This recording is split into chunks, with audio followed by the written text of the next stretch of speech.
Tricky this time. I had pulled up my car when I saw him in the street with his mistress, and I was shocked at his appearance. He had become hugely fat, like a bloated sausage within, a leg at each corner. His eyes, bloodshot and rheumy, stared straight ahead, and his tongue lolled from his jaws. Mrs. Pumphrey hastened to explain.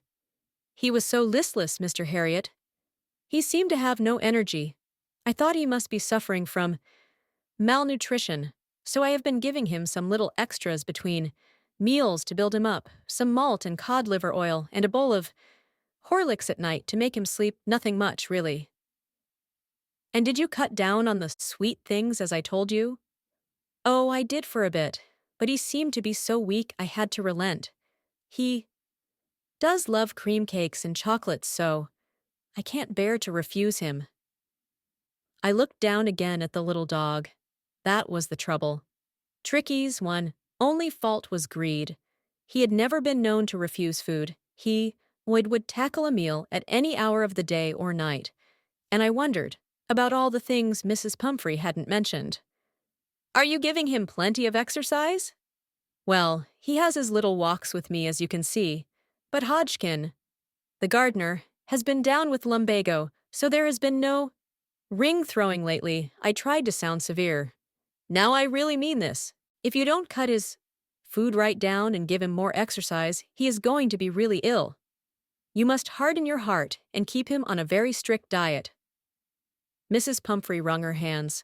Oh, I will, Mr. Harriet. I'm sure you are right, but it is so difficult, so very difficult. She set off, head down, along the road, as if determined to put the new regime into practice immediately. I watched their progress with growing concern. Tricky was tottering along in his little tweed coat. He had a whole wardrobe of these coats, for the cold weather, and a raincoat for the wet days. He struggled on, drooping in his harness. I thought it wouldn't be long before I heard from Mrs. Pumphrey. The expected call came within a few days. Mrs. Pumphrey was distraught. Tricky would eat nothing, refused even his favorite dishes. And besides, he had bouts of vomiting. He spent all his time lying on a rug, panting. Didn't want to go for walks, didn't want to do anything. I had made my plans in advance. The only way was to get Tricky out of the house for a period. I suggested that he be hospitalized for about a fortnight to be kept under observation. The poor lady almost swooned. She was sure he would pine and die if he did not see her every day. But I took a firm line. Tricky was very ill, and this was the only way seemed to save him. In fact, I thought it best to take him without delay. And followed by Mrs. Pumphrey's wailings, I marched out to the car carrying the little dog wrapped in a blanket.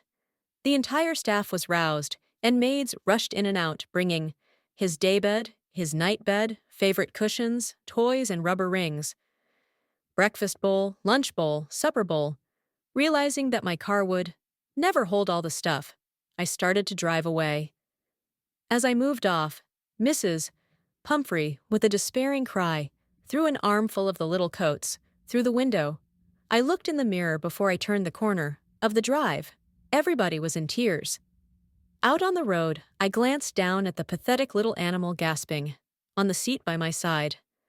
I patted the head, and Tricky made a brave effort to wag his tail. Poor old lad, I said. You haven't a kick in you, but I think I know a cure for you.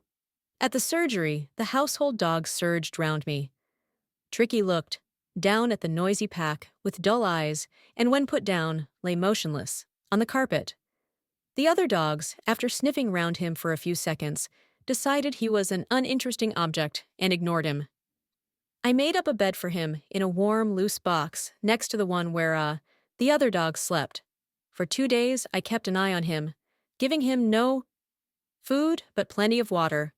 At the end of the second day, he started to show some interest in his surroundings, and on the third he began to whimper when he heard the dogs in the yard. When I opened the door, Tricky trotted out and was immediately engulfed by Joe, the greyhound, and his friends. After rolling him over and thoroughly inspecting him, the dogs moved off down the garden. Tricky followed them, rolling slightly with his surplus fat. Later that day, I was present at feeding time. I watched while Tristan slopped the food into the bowls. There was the usual headlong rush, followed by the sounds of high-speed eating.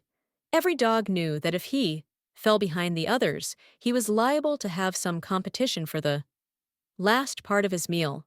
When they had finished, Tricky took a walk round the shining bowls, licking casually inside one or two of them. Next day, an extra bowl was put out for him, and I was pleased to see him jostling his way towards it. From then on, his progress was rapid. He had no medicinal treatment of any kind, but all day he ran about with the dogs, joining in their friendly scrimmages. He discovered the joys of being bowled over, tramped on, and squashed every few minutes. He became an accepted member of the gang, an unlikely, silky little object among the shaggy crew, fighting con like a tiger for his share at mealtimes and hunting rats in the old hentent house at night. He had never had such a time in his life. All the while, Mrs. Pumphrey hovered anxiously in the background, ringing a dozen times a day for the latest bulletins.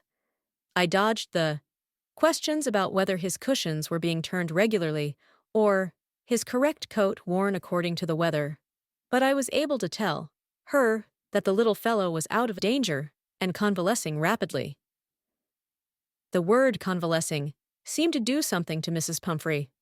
She started to bring round fresh eggs, 2 dozen at a time, to build up Tricky's strength. For a happy period, my partners and I had 2 eggs, each for breakfast, but when the bottles of wine began to arrive, the real possibilities of the situation began to dawn on the household. It was to enrich Tricky's blood. Lunch became a ceremonial occasion. With 2 glasses of wine before and several during the meal, we could hardly believe it when the brandy came to put a final edge on Tricky's constitution. For a few nights, the fine spirit was rolled around, inhaled, and reverently drunk. They were days of deep content, starting well with the extra egg in the morning, improved and sustained by the midday wine, and finishing luxuriously round the fire with the brandy. It was a temptation to keep Tricky on as a permanent guest, but I knew Mrs. Pumphrey was suffering and after a fortnight felt compelled to phone and tell her that the little dog had recovered and was awaiting collection. Within minutes, about 30 feet of gleaming black metal drew up outside the surgery. The chauffeur opened the door, and I could just make out the figure of Mrs. Pumphrey, almost lost into the interior. Her, hands were tightly clasped in front of her. Her lips trembled. "Oh, Mr. Harriet, do tell me the truth. Is he really better?" "Yes, he's fine.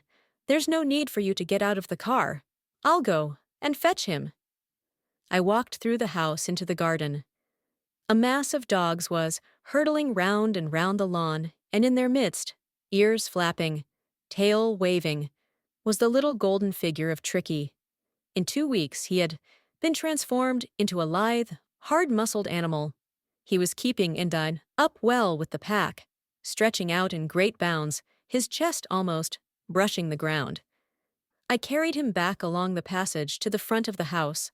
The chauffeur was still holding the car door open, and when Tricky saw his mistress, he took off from my arms in a tremendous leap and sailed into Mrs. Pumphrey's lap. She gave a startled, "Ooh!" and then had to defend herself as he swarmed over her, licking her face and barking. During the excitement, I helped the chauffeur to bring out the beds, toys, cushions, coats, and bowls, none of which had been used. As the car moved away, Mrs. Pumphrey leaned out of the window. Tears shone in her eyes. Her lips trembled. "Oh, Mr. Harriet," she cried, "how can I ever thank you? This is a triumph of surgery."